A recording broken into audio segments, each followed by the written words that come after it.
नमस्कार दोस्तों, SN electrical academy के यूट्यूब चैनल पे आप सभी का स्वागत है। दोस्तों, इलेक्ट्रीशियन ट्रेड थियरी में न्यूमेरिकल पोर्शन को हम कवर कर रहे थे। उसी सीरीज का ये पार्ट नंबर 10 है। वीडियो को कंप्लीट वॉच कीजिएगा। न्यूमेरिकल पोर्शन में आपको बहुत कुछ सीखने को मिलेगा। साथ ही साथ वीडियो अच्छी लगे तो वीडियो को लाइक कीजिएगा और अपने दोस्तों में भी आप सब वीडियो को ज़रूर शेयर कीजिएगा। जो भी स्टूडेंट चैनल पे पहली बार होंगे प्लीज़ चैनल को सब्सक्राइब जरूर कर लेंगे, साथ ही साथ बेल आइकन को भी प्रेस कर लेंगे। तो चलिए प्यारे साथियों, आज के सेशन का आगाज करते हैं और स्क्रीन पे फर्स्ट नंबर क्वेश्चन। पहला जो क्वेश्चन दिया गया है ये सर्किट है। जैसा कि आप फिगर में देख रहे होंगे, सर्किट जो बना है इसमें रेजिस्टेंस दो लगे हैं। ये R1 रेजिस्टेंस है और ये R2 रेजिस्टेंस है। ये आपस में पैरेलल में इंक्लूड है और इनकी सप्लाई जो वोल्टेज है वो 24 वोल्ट की वोल्टेज है।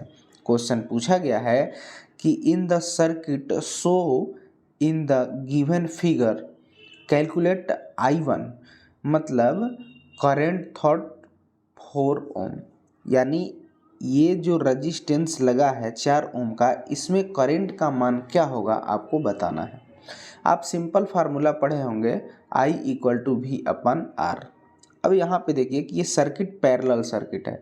तो पैरेलल सर्किट में होता क्या है कि प्रत्येक ब्रांच में जो वोल्टेज मिलती है वो सप्लाई वोल्टेज के बराबर वोल्टेज मिलती है। तो अगर सप्लाई वोल्टेज 24 वोल्ट है तो फिर इस रजिस्टेंस पे भी 24 वोल्ट मिलेगा और इस रजिस्टेंस पे भी 24 वोल्ट मिलेगा। इसका मतलब है कि वोल्टेज हमें पता हो गया कि 24 वोल्ट है अपान रजिस्टेंस। तो यहाँ का रजिस्टेंस कितना है, 4 ओम है, तो 4 हो जाएगा। 4 छक्के 24, यानी 6 एम्पियर करंट का मान आएगा। यानी R1 रजिस्टेंस में करंट हमें कितनी मिलेगी, तो 6 एम्पियर की मिलेगी। ऑप्शन नंबर बी 6 एम्पियर बिल्कुल करेक्ट आंसर हो जाएगा। अब इस प्रश्न में R2 में करंट पूछता तो सेम कंडीशन करते, यहाँ भी 24 वोल्ट ही हमें मिलता, लेकिन यहाँ रजिस्टेंस 6 ओम है तो 6 कर देते, तो 6 चौका 24, 4 एम्पियर इसमें करंट होती। अब प्रश्न पूछता कि टोटल करंट का मान इस सर्किट में क्या होगा, तो दोनों को उठा कर जोड़ देते। यानी R1 में करंट कितनी थी, 6 एम्पियर, R2 में कितनी थी, 4 एम्पियर, तो टोटल करंट का मान कितना मिलेगा, 10 एम्पियर। ये हो जाएगा। उम्मीद होगी ये क्वेश्चन आपको अच्छे से समझ में आया होगा। अगला क्वेश्चन, अगला जो क्वेश्चन है कि एक बैटरी यदि 4 सेल जिनमें से प्रत्येक के वोल्टेज 1.5 वोल्ट और 8 एम्पीयर घंटा रेटिंग है को समांतर क्रम में जोड़कर बनाई गई है, तो बैटरी की एम्पीयर घंटा रेटिंग क्या होगी। अब इसका एम्पियर घंटा पूछा है, यानी बैटरी की कैपेसिटी पूछा है, एम्पियर घंटा। अब यहाँ पे देखिए कि यहाँ पे वोल्टेज जो है वह 1.5 वोल्ट का वोल्टेज है प्रत्येक सेल का, मतलब एक सेल का वोल्टेज जो है वह 1.5 वोल्ट का है। अब बैटरी की हमें एमएच निकालनी है, तो एमएच निकालने के लिए क्या होता है कि टोटल सेल की संख्या इनटू एम्पियर घंटा। अब टोटल सेल की संख्या जो है वो कितना है, तो 4 है, और कितने एमएच की बैटरी है, 8 एमएच की बैटरी है, 8 चौका 32, यानी 4 सेलों पर इस बैटरी की टोटल कैपेसिटी होगी, यानी एम्पियर घंटा पावर जो होगा वह 32 एमएच की बैटरी होगी। ऑप्शन नंबर बी बिल्कुल करेक्ट आंसर हो जाएगा। अगला क्वेश्चन, अगला जो क्वेश्चन है, एक शुद्ध प्रतिरोधी लोड वाले एक सिंगल फेज एसी परिपथ में जुड़ा हुआ वाटमीटर 100 वाट की शुद्ध रेटिंग दिखाता है। लोड के साथ श्रेणी क्रम में जुड़े हुए एमीटर 2 एम्पियर इंगित करता है, तो लोड प्रतिरोध का निर्धारण कीजिए। लोड में जो रेजिस्टेंस है उसी का मान हमें ज्ञात करना है। पावर जो है वह 100 वाट की पावर है, करंट 2 एम्पियर की है, रेजिस्टेंस पूछा गया है। फार्मूला जो हो जाएगा P = I² हो जाएगा। पावर जो हमें है क्वेश्चन में दिया गया है 100 वाट इक्वल टू I का मान देखिए 2 एम्पियर, तो 2 का स्क्वायर इंटू R हो जाएगा। अब यहाँ से अगले स्टेप में लिखेंगे तो R = 100 अपान इससे भाग हो जाएगा, 2 दूनी का 4, अब 25 चौका 100 हो जाएगा। 25 ओम आपका क्या हो जाएगा, रजिस्टेंस का मान हो जाएगा, यानी लोड रजिस्टेंस का जो मान हमें मिलेगा 25 ओम बिल्कुल करेक्ट आंसर हो जाएगा। अगला क्वेश्चन, अगला जो क्वेश्चन है कि एक ध्वनि तरंग की आवृत्ति 2000 हर्ट्ज है और तरंग दैर्ध्य 0.35 मीटर है, तो तरंग की चाल क्या होगी। फ्रीक्वेंसी जो दिया गया है 2000 हर्ट्ज दिया गया है और तरंग दैर्ध्य जिसे हम लेमडा से रिप्रेजेंट करते हैं, तो लेमडा का जो मान हमें दिया गया है वो 0.35 दिया गया है। अब यहाँ पे हमें v का मान हमें ज्ञात करना है। अब इसके क्या करेंगे, तो फार्मूला हो जाएगा v equal to n into lambda. हो v जो है हमें ज्ञात करना है, n जो है फ्रीक्वेंसी होता है, तो यहाँ पे देखिए फ्रीक्वेंसी दिया गया है 2000।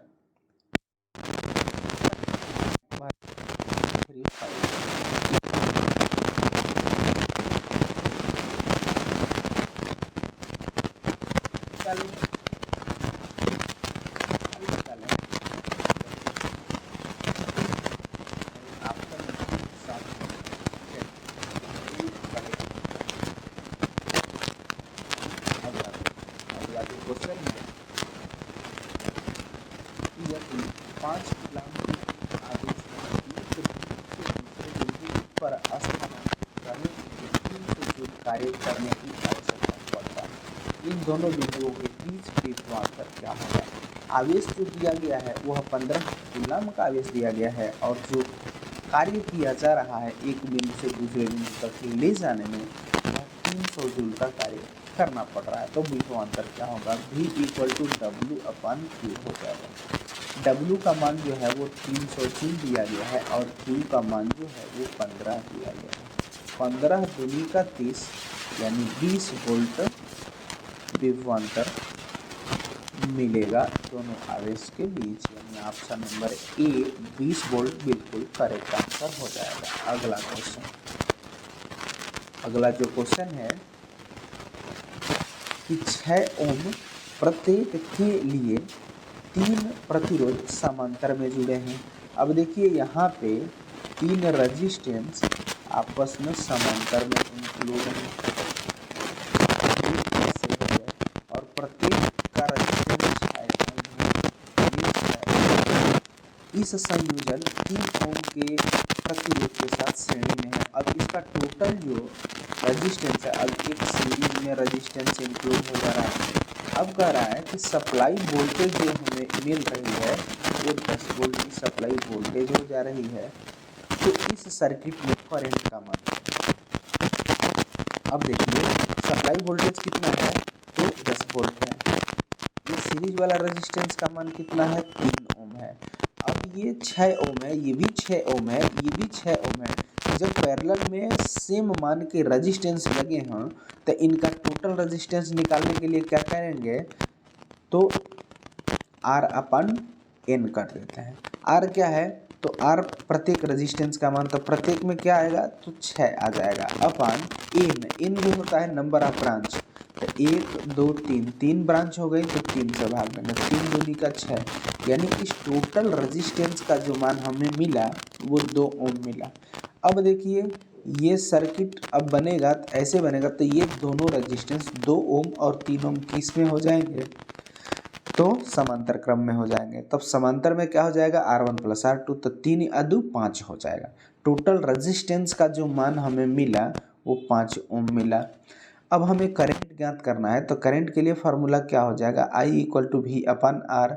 V कितना है 10 है, R कितना है टोटल रेजिस्टेंस 5 है, तो क्या हो जाएगा 5 दूनी का 10, यानी 2 एम्पियर की करंट इस सर्किट में फ्लो होगी। ऑप्शन नंबर डी 2 एम्पियर बिल्कुल करेक्ट आंसर हो जाएगा।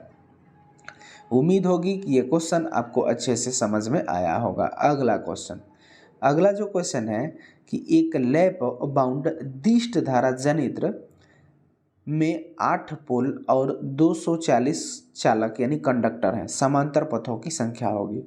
लैप ये बाइंडिंग है, लैप बाइंडिंग में कंडीशन ये होता है कि पोल की संख्या पैरेलल रास्तों की संख्या के बराबर होता है। अब लैप बाइंडिंग में पोल की संख्या 8 है तो फिर पैरेलल रास्तों की संख्या भी 8 होगी, यानी ऑप्शन नंबर ए बिल्कुल करेक्ट आंसर हो जाएगा। लैप बाइंडिंग का यूज कहाँ पे किया जाता है, तो जहाँ पे हाई करंट और लो वोल्टेज की आवश्यकता होती है वहाँ पे हम लैप बाइंडिंग का यूज करते हैं। ये बहुत फेमस क्वेश्चन है, इसको आप जरूर याद रखिएगा। अब आती है एक वेव बाइंडिंग। वेव बाइंडिंग में कंडीशन होता है कि पोल की संख्या कितनी भी हो, पैरेलल रास्तों की संख्या केवल 2 होती है। और वेव बाइंडिंग का यूज वहाँ किया जाता है जहाँ पे वोल्टेज हाई हो और करंट लो हो, वहाँ पे वेव बाइंडिंग को प्रीफर किया जाता है। अगला जो क्वेश्चन है कि यदि एक एकल कला ट्रांसफार्मर सिंगल फेज ट्रांसफार्मर की पूर्ण भार ताम्र हानियाँ 1000 वाट और लौह हानियाँ 1200 वाट है, तो आधा लोड यानी 50% आधे लोड भार पर कॉपर लॉस क्या होगा। अब 1/2 पर कॉपर लॉस पूछा है, कॉपर लॉस, तो कॉपर लॉस क्या हो जाएगा, फुल लोड कॉपर लॉस, पूर्ण लोड कॉपर लॉस इंटू 1/2 का स्क्वायर। तो पूर्ण लोड कॉपर लॉस कितना है, 1000 है, 1000 इंटू 1/2 का स्क्वायर मतलब 1/4। अब 4 से इसमें भाग देंगे, 4 दूनी का 8, 4 5 20, 0, 250 वाट कॉपर लॉस होगा। कब, आधे लोड पे। ऑप्शन नंबर ए 250 वाट बिल्कुल करेक्ट आंसर हो जाएगा। अब इसी कंडीशन पे लौह हानि पूछता तो लौह हानि सेम रहती 1200 ही वाट। क्यों, क्योंकि कॉपर लॉस जो होता है वो लोड डिपेंडेंट पैरामीटर्स होता है, जबकि आयरन लॉस लोड डिपेंडेंट नहीं होता है। नो लोड से फुल लोड तक सदैव ये कांस्टेंट रहता है, लेकिन कॉपर लॉस जो होता है वो लोड डिपेंडेंट होता है, लोड के अनुसार घटता बढ़ता रहता है। अगला जो क्वेश्चन है कि for the 10 kVA single phase transformer if the iron loss at the half load 500 watt when the iron loss full load. कह रहा है कि 10 kVA का एक सिंगल फेज ट्रांसफार्मर है और इसमें हाफ लोड पर जो आयरन लॉस हो रहा है वह 500 वाट का हो रहा है, तो फिर फुल लोड पे आयरन लॉस क्या होगा, तो सेम होगा, 500 वाट ही होगा। ऐसा क्यों, क्योंकि आयरन लॉस जो होता है वो लोड डिपेंडेंट नहीं होता है, यानी ऑप्शन नंबर बी बिल्कुल करेक्ट आंसर हो जाएगा, यानी ऑप्शन यहाँ पे बी 500 वाट बिल्कुल करेक्ट आंसर हो जाएगा। अगला क्वेश्चन, तो दोस्तों इसमें इतने ही क्वेश्चन थे। वीडियो को कंप्लीट वॉच कीजिएगा। वीडियो अच्छी लगे तो वीडियो को लाइक कीजिएगा और अपने दोस्तों में भी आप सब वीडियो को ज़रूर शेयर कीजिएगा। जो भी स्टूडेंट चैनल पे पहली बार होंगे और उनका इलेक्ट्रिशियन थ्योरी में न्यूमेरिकल पोर्शन वीक होगा तो प्लीज़ चैनल को आप ज़रूर सब्सक्राइब करें। आपका न्यूमेरिकल पोर्शन बहुत कुछ बेहतर हो जाएगा, क्योंकि हम प्रीवियस ईयर के डिफरेंट एग्जाम में ITI लेवल के क्वेश्चनों को इंक्लूड कर रहे हैं। तो चलिए दोस्तों, इस वीडियो में बस इतना ही। तब तक के लिए bye bye, take care, thanks for watching this video.